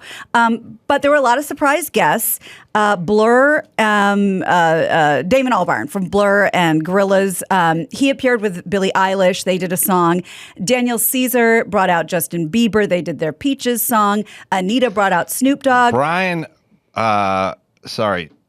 Chris was telling me that there was 11 writers to that. I get my peaches in Georgia. 11 I writers? bet my pot in L.A. I get my... Richard Marks has thoughts about I that. get my zucchini.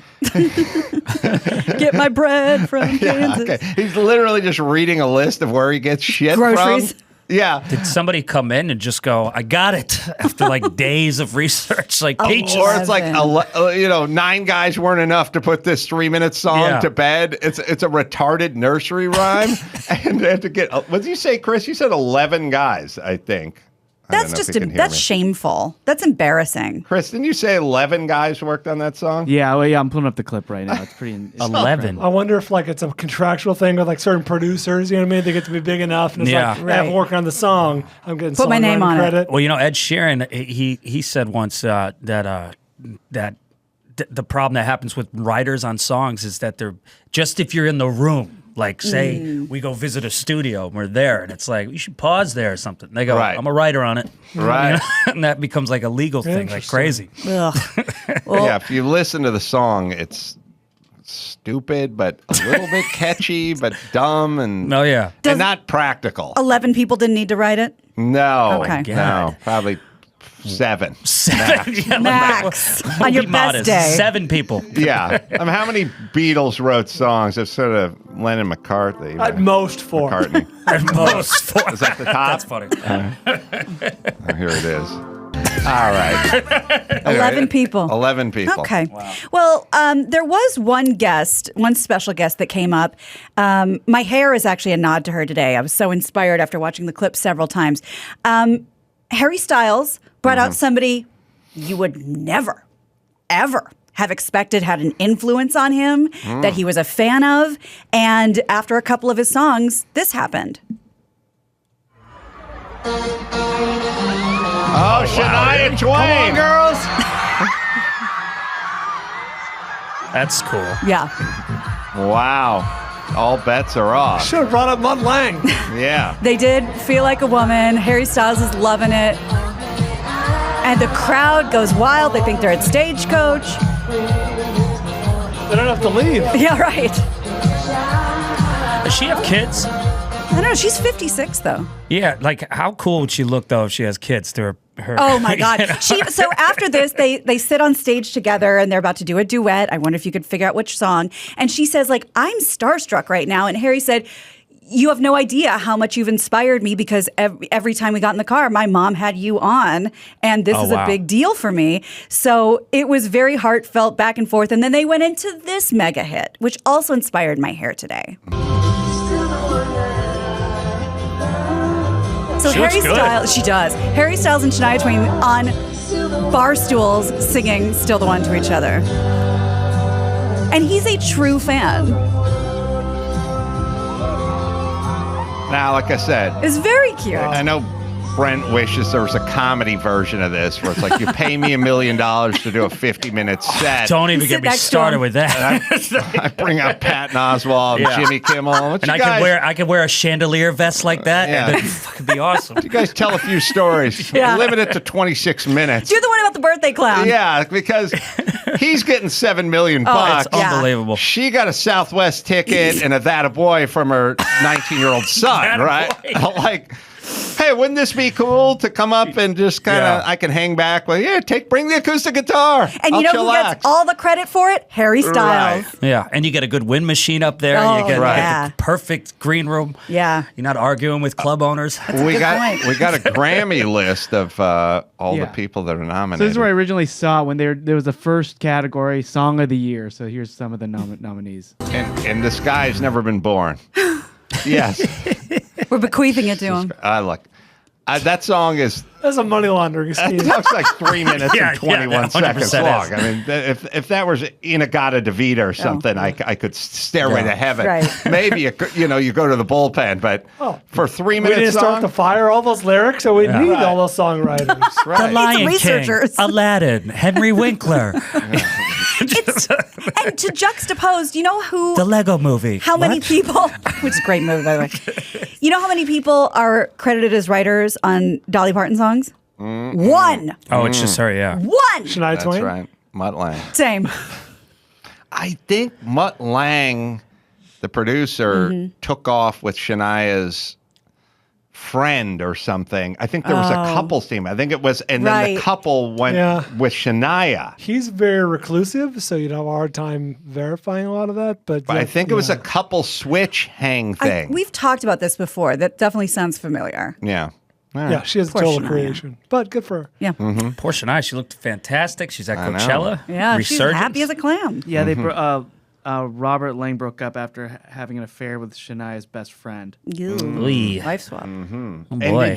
but where did she go? Did she go another direction with someone that he knew? All right. I don't know the answer to that. This is okay. Sorry, I'm reading it in real time. How dare you? So yeah, he had an affair with Shania's best friend, and then Shania married the husband of that best friend. Yeah. Thank you. That's a good. Google me right. Yeah. Well, that's why I even posted today, all the girls, everyone wants those loose, beachy waves. I'm over it. I want to do full 90s Country Music Award red carpet arrival. I think we all need to go back to You're very that. Faith Hill today. I feel very Faith Hill. Thank you. And Shania. And Shania. I was singing Jody Messina when we walked in today. I'm feeling it. That's like me with Yellowstone right now. Oh, are you? I have I'm getting started obsessed it. with that damn show, and I'm just like, God, I want to be a cowboy right now. What about, have you started 1883? Or are you going to No, but watch isn't that that later? supposed to be like a prequel to that or something? Yeah, how they all got there. Wow. Yeah. That's kind of cool. So some breaking news, at least as we record, a federal judge in Florida has voided the national mask mandate covering airplanes and other public transportation as exceeding the authority of U.S. health officials.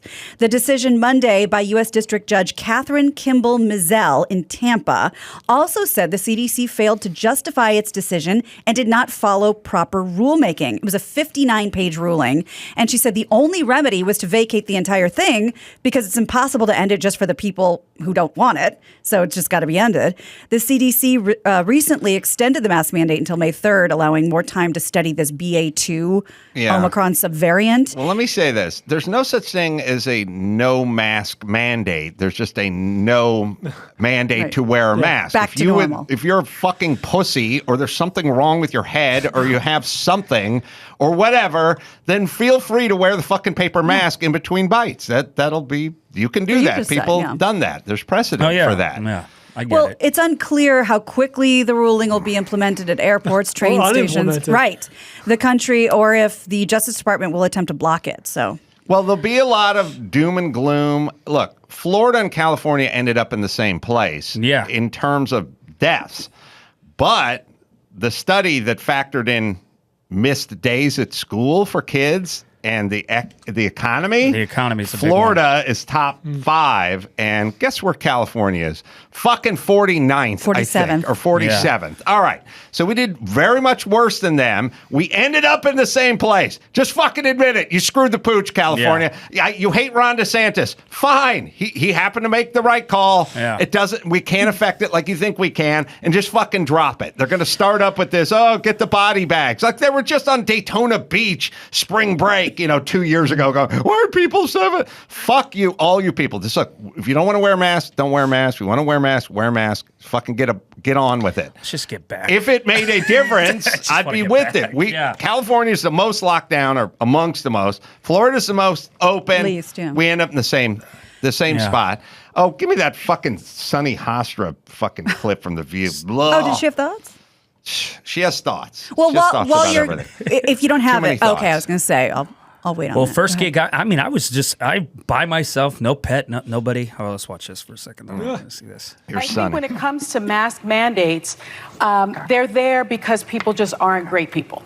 And that's just the bottom line. Americans just aren't great to each other. We just aren't. And so when it comes to things like flying, the mask mandate is supposed to be lifted April 18th. I don't want to get on a plane with super spreaders. I don't want to get on a plane with 214 other people that are going to be breathing on me with their COVID breath. I don't want it. I don't want it. I want the mask. I want the mask. All right, first things first. All roads lead to narcissism. This is it. It's all narcissism. It's all narcissism. It's all me. I don't want. Take the fucking bus, bitch. Number one. Number two, she's an attorney. She sounds like a fucking 9-year-old. I don't want it. I want a mask. I don't want it. That's what fucking 9-year-olds sound like. What does COVID breath actually smell like? I don't know. Could we get one fucking normal, sane person on that show to fucking push back, or they just decided we're going to take 5 crazy yentas and we'll all go down crazy alley together? Yeah, the same, like the Real Housewives that Cohen does. I think with The View, they just started going, you know what? Let's stop trying to make it. Let's lean into crazy because that's going to get people to watch. That's a ridiculous She's statement. a educated woman, and look, Americans aren't good people. I mean, Well, what the first hell off, did you just say? That's quite the statement to lead with. well, by the way, opener. Americans aren't good people, but not her. Right. Yeah. She's the good person. She wants to wear the mask everywhere. She doesn't want the COVID breath. Okay, in her defense, we don't want the COVID I don't breath. want it. I don't want Even it. though it smells like Jesus vanilla. Christ. Or articulate your fucking position, bitch, and not just be emotional. Yeah. Show me some fucking data. Get out the fucking dim the lights. Yeah. Put up the fucking Overhead slideshow. projector. Overhead projector. Get out the Yeah. fucking grease Have some pencil. points. Have some points, like how many times it's been spread over a plane and how it's a vector of transmission. Bring something, bitch, instead of just fucking panicking everyone. And you're just talking to like-minded fucking unemployable daytime yentas and going, oh yeah, she doesn't want it. She doesn't want it. Yeah. So what am I supposed to do as a comedian? Like that? Like I have to be on the damn plane. Yeah, right. With your COVID breath. Well, you make some good points about what happened between California and Florida, and I'll just put a button on it saying that Max Zapata. My clip from the doctors, just the first 30 seconds. All right. We could save this nation. We could. If everyone would act like me. This is from 2 years ago, almost. I sent out a tweet calling everyone a pussy. Here's how you must answer questions when being called out. Yeah, this is December of 2020. December 2020, me as a guest on the TV show The Doctors. You know, I agree about social media. It's doing a lot for a lot of people. And you also, by the way, you post controversial tweets, and you're a comedian, and you talk about it. This is one that stuck out. And since we're the doctors, I want to point this out. You said, quote, turns out the people dying from COVID are old or sick or both. How many of you bleeps got played, and who's going to get played next time? What exactly were you trying to say there? Exactly what I said. It's exactly what I mean. So it's all there. Only old and sick people are dying from COVID? All right. That's the point. Stick by your fucking guns, pussies. Don't be fucking bullied. Don't let the ones who never stop talking about bullying bully you. Just fucking stick by it. There you go. Old people and sick people. That's who dies, everybody. Fuck all you. Get your shit together. We got a fucking country to run here. And you didn't restate it, but in a more flowery way, which is what he was asking. You said it's what I clearly I meant what I said. Clarification or something. Oh, yeah. I'll walk it back when I'm wrong, not when you got your panties in a bunch. You bitch. Charles Barkley'd that. That was good. That's right. Good. It's like I said what I said, and I stick to it. Yes. Well, what you said about California versus Florida is right. The only button I'll put on it is that according to a new poll, Californians thought exactly what California did was the right thing to do. And what Florida thought what Florida did was the right thing to do. Only you're right. They had about the same amount of cases, but we didn't fare so well out here in the Golden State in terms of the economy and education. That's personally just the... I know everybody didn't know what was how to deal with this, obviously. But my whole thing is like the economy and everything. It's just like... That's where we're really going to suffer for years now. Well, not only that, we talk about, it's interesting. You go like kids being home from school, the relationship with kids. First thing, worst thing you can do to a kid is scare them. Yeah. We got basically, we've taken the country and we've gone, all right, here's what we're going to do. We're going to take half the country's kids that are either black and Hispanic and convince them we live in a racist nation and there's a target on the back. And then the white kids will convince them that they need to wear a mask and COVID's going to get them. We'll just scare the fuck out of everyone. It causes real anxiety. You kept them out of school in California for a fucking year and a half because the teachers' unions are fucking bought and sold and they're pussies and they bought the fucking governor. I don't know why people think this is a good system, but they're fucking coward pussies. The other part is not just the relationship the kids have with school, which is now severed. You can't tell kids to stay home for a year and a half. That's like having 18 cases of mono or something or whatever. That's the longest a kid could stay home was 2 weeks. He's got mono. And I was like, son of a bitch. I know. Lucky fuck. That to me was like the guy in Vietnam who got shot in the foot and got to go back home. You know what I mean? Like $1 million mono. But sad to say, it affects everyone's relationship with school. Yeah. The difference between parents and your kid missing a day of school pre-being off for a year and a half versus been home for a year and a half, no big whoop. It's a different prism that you view that through. You're like, school's like, if they miss a day, or like my son, he said he had the stomach flu or something. He missed one day, then they tell him to miss the next day because everything's about we can't spread this, we can't do that. I'm like, yeah, I don't care. Like, well, you've been on a futon for a year and a half. What difference is this going to make? You fucked up kids, California, badly, and teachers' unions badly. You knew the science, you knew what was going on, and you fucking took it out on the kids, and especially the inner city and the poor little brown and black ones, which you claim to care about the most. You fucked them up the most. So good fucking luck to you, assholes. Suicide, drug ODs, depression, it's all there. Literally cutting on themselves.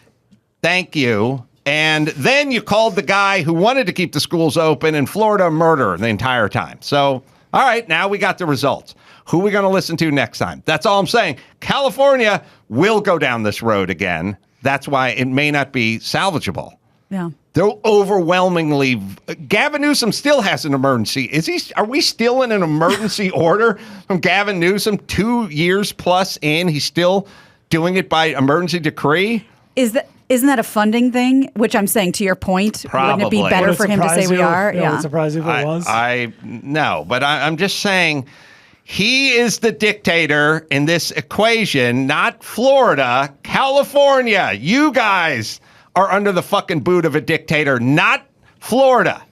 Wear a mask or don't wear a mask. That's not a dictatorship. Or if it is, it's piss poor. Jesus Christ. You're saying like a passive aggressive dictator? Yes. And it's like, and we're doing this unless you don't want to. Right. But also, Elon whatever. Musk Make me buying mad. Twitter's not an attack on free speech. It's a genius going, I'm opening it up to whatever speech. You don't. That's not an attack on free speech. It could be something, but let's not call it that. That's what I'm saying. We're labeling everything. Well, let's move on to a different disease. One thing people haven't been good at protecting themselves against during the pandemic, because, flus went down, COVID, we were all, no one was touching each other, everyone was home. However, gonorrhea and syphilis surged to a 30-year high in the U.S. Oh, and yes. Amongst guys named Serge. I don't think people know that. Well, if your name's Serge, you're going to have I'm gonorrhea. assume That's you right. have gonorrhea. There were almost 700,000 infections with gonorrhea detected in 2020. This is the highest number since 1990. For anyone who Those doesn't apps know, must have been working, huh? That's right. Gonorrhea leads to pain, urinating, and an unpleasant discharge from the genitals. Boy, does it. Discharge is such a gross word, isn't As it? for syphilis, there were 144,000 cases spotted over the same period, also a record of the last 3 decades. Yeah. I have a theory. Now, cases may be up. That might be the case. I bet there's a lot of people who put off going to the doctor That's exactly for a year right. or two. That's and exactly right. Oh, that's a good theory. That is not a theory. Oh, that that is is exactly what's reason? going on. Oh, yeah. really? Look at Suggested you. because of Fucking lack of A. testing. Deep. Because they told you stay home or whatever, so you weren't really aware of it. You thought, it'll pass. Rising rates of drug use, as we talked about, also behind the rise. So people making bad decisions. Yeah. Good news for you, Lynch beautifully just scooped me and stepped all over at the top of the show, but it's worth talking about. From gonorrhea to diarrhea, Taco Bell bringing back the Mexican pizza. No word yet on the Bell Beefer, but they are going to bring back this pizza that everybody loves. May 19th, the pizza's return seems to be traced back to change.org because we're out of problems. I say move on. Generation. That's right. Yeah, they generated 170,000 signatures. The company even got Doja Cat to make the announcement at Coachella, where she seems to have partnered up with Coachella. them. This is what that Good sounded for her. like. Make that money.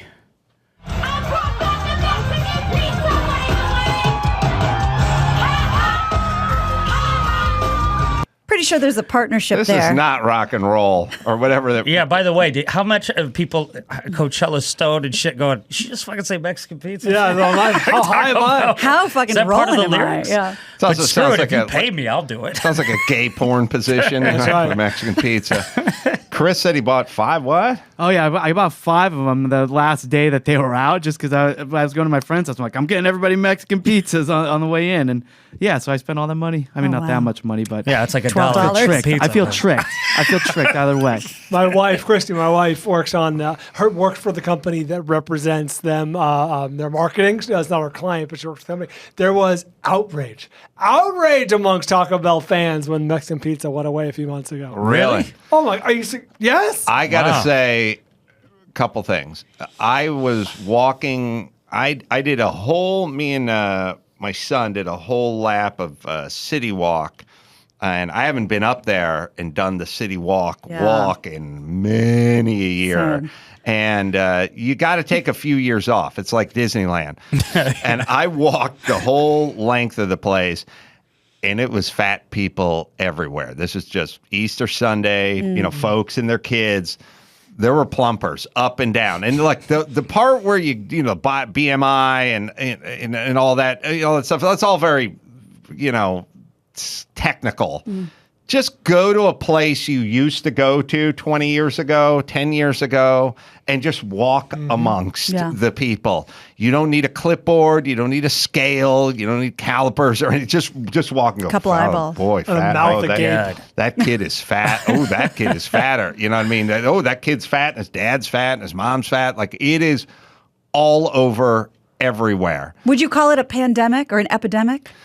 Well, if you work, if you talk to some guys like my friend Jake, who was a writer on Kimmel, and then became a physician, and they start talking about diabetes and those centers where you go there and you get on the machine and all that stuff. It's like, oh, it's an epidemic. I mean, it's coming. Yeah. I mean, we're all gonna have to pay for it. It's insane that.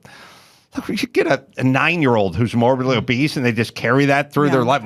Yeah. How much how much does that cost us? How much does it cost them? Like it should be job one. Bill Maher's the only person that'll bring it up, and he gets yelled at. Yeah. It's insane. So the least healthy thing you could be as a kid, unless it gets renewed, the California state emergency expires June 30th. Oh, so we're still very much in it. We got a few more months of the emergency going.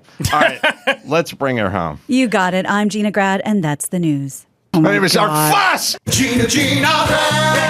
That was the news with Gina Grad. Is anyone is anyone else under the emergency order? I mean, maybe it's New Jersey, maybe it's Michigan. The green state's on your screen. And I believe Texas is still under an emergency order. Yeah, they said that disaster proclamation expires April 22nd. That's tomorrow. Oh, okay. Also, I heard this morning that Pennsylvania is going back to mask indoors. Oh yeah, no, that's right. Great. That's going to be really good. Are you going that way? No, yeah. So I got shows in Pittsburgh this weekend. Perfect. I just came back from Philly last night.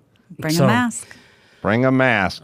All right, last but not least, there's LifeLock. Tax season is always crazy, but this year I feel a little more stressful. If you fall victim to scammers pretending to be IRS, asking for personal info, bank accounts, or for you to wire them money, it's important to understand how cybercrime and identity theft are affecting our lives every day. Put our info at risk on the internet. In an instant, cyber criminals could harm your finances and your credit. Good thing there's LifeLock. LifeLock helps detect a wide range of identity threats like your social security number for sale on the dark web. You'll have access to a dedicated restoration specialist if you become a victim. So protect yourself with LifeLock. Right, Dawson? No one can prevent all identity theft or monitor all transactions at all businesses, but you can keep what's yours with LifeLock by Norton. Join now and save up to 25% off your first year with promo code Adam. Call 1-800-LifeLock or head to lifelock.com. Use promo code Adam for 25% off. The Lion's Den Pod is the name of Brent Morin's podcast. And also, we got live dates, Homestead, PA. Pittsburgh, at Pittsburgh Improv, and also that'll be Friday through Sunday. Then Los Angeles, Melrose Improv, that'll be April 28th, and then Dallas, Addison, the Addison Improv, that'll be April 29th through May 1st. Website, BrentMorin.com. Thanks for coming in, man. Thanks for having me, man. Yeah, it was come fun. on to those shows. It'll be good. So until next time, Adam Carolla for Brent Morin and Gina Grad and Ball Bryan saying mahalo. Like, I'm not a pushover either. Well, what I did is I just walked up to the kid while he was standing on the sofa, and I said, hey, look, I don't know. I don't want any problem. I'm going to introduce myself. My name is Art Fuss! Fucking right in his Adam's apple. Dad, you have to stop punching my friends at the Adam's apple. That's a lesson you don't learn twice.